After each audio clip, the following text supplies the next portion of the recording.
ഇൻഡസ്ട്രിയുടെ ഒരു പരിമിതിയൊക്കെ എപ്പോഴും പറയുന്നതാണ്. നേരത്തെ പറഞ്ഞു കേട്ടിട്ടുണ്ട്, ഒരു മഹാനടൻ തന്നെ പറഞ്ഞിട്ടുണ്ട്, മോഹൻലാൽ ലോകത്തെ വേറെ ഏതൊരു കോണിൽ ജനിച്ചെങ്കിൽ നേരത്തെ തന്നെ ലോകോത്തര നടനായിരുന്നു. പക്ഷേ മലയാളത്തിൽ വരുന്നിക്കൊണ്ടൊരു നേട്ടം താങ്കൾ തിരുത്തിയിട്ടുണ്ട്. ഏറ്റവും കൃത്യ സ്ഥലത്താണ് ഞാൻ ജനിച്ചതെന്ന് പറഞ്ഞിട്ടുണ്ട്. അപ്പോൾ പരിമിതി, ഇൻഡസ്ട്രി ഒരു പരിമിതി എല്ലാം കൂടി നമ്മൾ തെളിയിക്കുകയാണ്.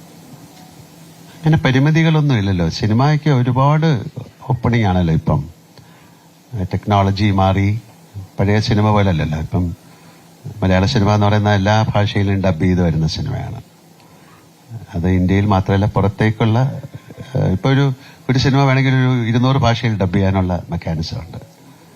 അപ്പം ആ ഒരു ഗേറ്റ് ക്രാഷ് ആയിരുന്നു ഒരു പീരിയഡ്. അതൊക്കെ മാറി ഇപ്പം സിനിമ എന്ന് പറയുന്നത് പാൻ ഇന്ത്യൻ എന്നുള്ളൊരു കോൺസെപ്റ്റിൽ വന്നു.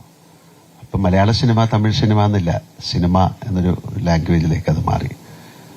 അതുകൊണ്ട് അത്തരം പരിമിതികൾ മലയാള സിനിമയ്ക്കില്ല. പക്ഷെ നമ്മുടെ കോണ്ടന്റ് വൈസ് ഒക്കെ വളരെ ശക്തമായ പ്രമേയങ്ങളുള്ളൊരു സിനിമ ഇൻഡസ്ട്രി ആയിട്ടിപ്പോഴാണ് മലയാളത്തിനെ കാണുന്നത്. അതിൻ്റെതായ ഒരു സന്തോഷമുണ്ട്.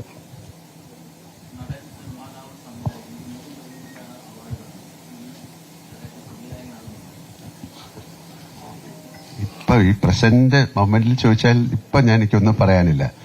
ബാക്കി ഞാൻ നിർമ്മിക്കുന്ന ആളാണ്. കാര്യം അതൊരു വളരെ ഡിഫറെന്റ് ആയിട്ടുള്ളൊരു തോട്ടായിരുന്നു. ഒരു 3D ആരും ചെയ്യാത്തൊരു കാര്യം. അത്തരത്തിൽ എന്തെങ്കിലും ഒരു ആവശ്യമില്ലാത്ത ഒരു തോട്ട് വന്നാൽ ഞാൻ ചെയ്യാം.